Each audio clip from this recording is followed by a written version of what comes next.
Nah, tanah ini HGU-nya milik PTPN, betul. Tapi 30 tahun PTPN tidak pernah menguasai secara fisik, saudara. Catat itu. Gubernur Jawa Barat langsung sidak, langsung runtuhin bangunan-bangunannya, jadi viral. Warga Puncak sudah saya laksanakan. Nanti tinggal bangunan-bangunan berikutnya. Bahwa PTPN saya sepakat. Kembalilah ke core bisnis, bukan sewa menyewa aset, Pak. Aset itu adalah aset yang dari awal pemerintahan kolonial sampai saya pernah jelasin, Pak, ada roadmap pembangunan spasial di mana perkebunan itu berada. Mungkin Bapak lupa, tapi saya pernah ngobrol sama Bapak. Bagaimana perkebunan itu dijadikan perkebunan. Ini saya rasa kuncinya di PTPN 8 kemarin, di kepengurusan panjenengan, maaf, di kepengurusan sebelum panjenengan menjabat, Pak Ledi.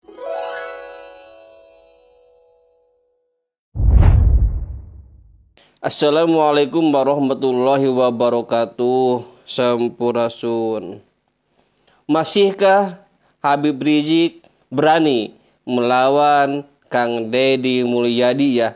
Atau justru malah siap-siap mendekati pemerintah Jawa Barat, mendekati Kang Deddy Mulyadi dikarenakan takut pesantrennya dibongkar sebab berdiri di tanah pemerintah PTPN ya. Menarik untuk disimak bersama-sama. Silakan.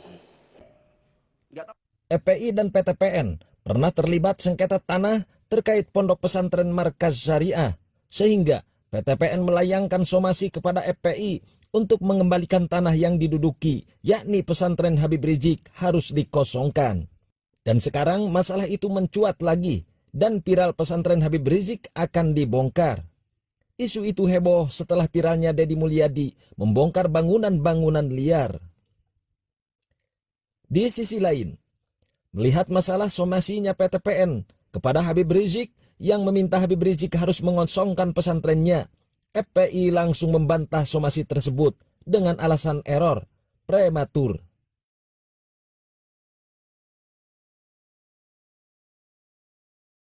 FPI berpendapat bahwa PTPN seharusnya mengajukan komplain kepada pihak yang menjual tanah kepada FPI. Karena menurutnya tanah pesantren itu didapatkan dengan membeli kepada masyarakat.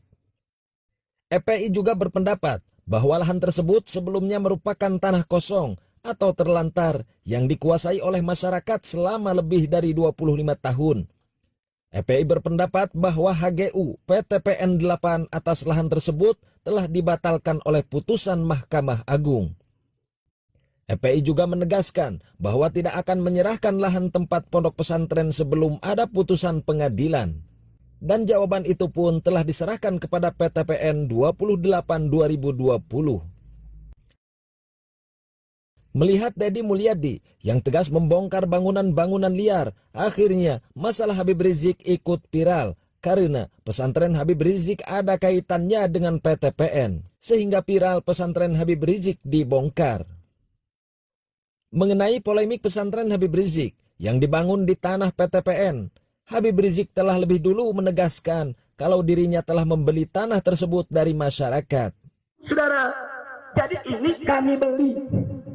Jadi semua surat jual belinya, saudara, pergarapnya saya kumpulkan. Semua petani-petani tersebut saya minta KTP-nya, saya foto waktu terima duitnya, saudara.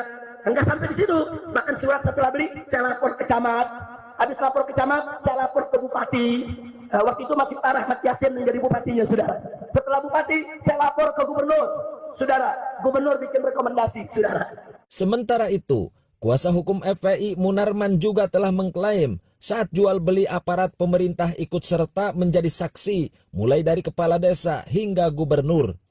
Untuk itu, PTPN dinilai harus memiliki keputusan pengadilan sebelum mengeksekusi lahan.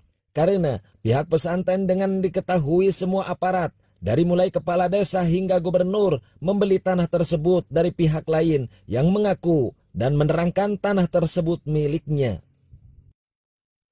Tak cukup di situ, kuasa hukum FPI juga menegaskan, secara hukum dilihat dari aspek hukum perdata dan hukum acara perdata, PTPN 8 keliru dan tidak memiliki alasan hukum untuk meminta pihak Habib Rizik Syihab mengosongkan lahan tersebut. kecuali ada putusan pengadilan yang berkekuatan hukum tetap.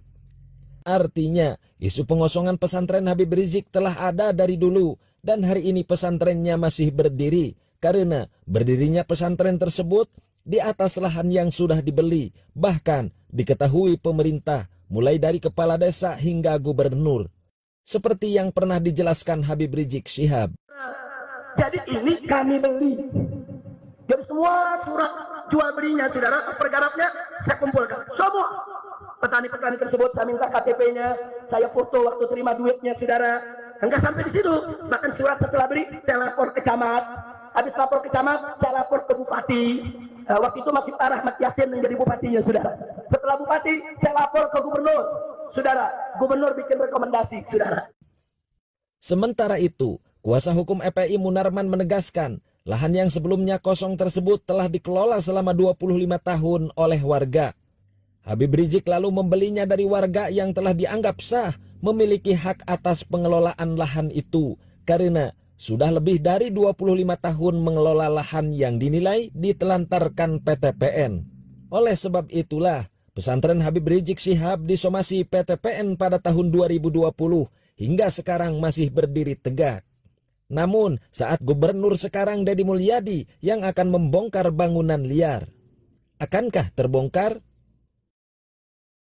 Sudah saya laksanakan. Nanti tinggal bangunan-bangunan berikutnya kita jalankan sesuai dengan proses hukum yang sedang berjalan. Melalui kebijakannya, benarkah pesantren Habib Rizik akan dibongkar? Seperti isu-isu yang ada, dan jika benar isu tersebut, apakah Deddy Mulyadi pun tidak akan bisa? Karena dasar hukum yang dilalui FPI. Saya tidak memberi hak milik, bukan hak milik saya. Nggak ada yang punya hak milik di sini saudara. Yang ada HGU, dan HGU itu ada masa berlakunya.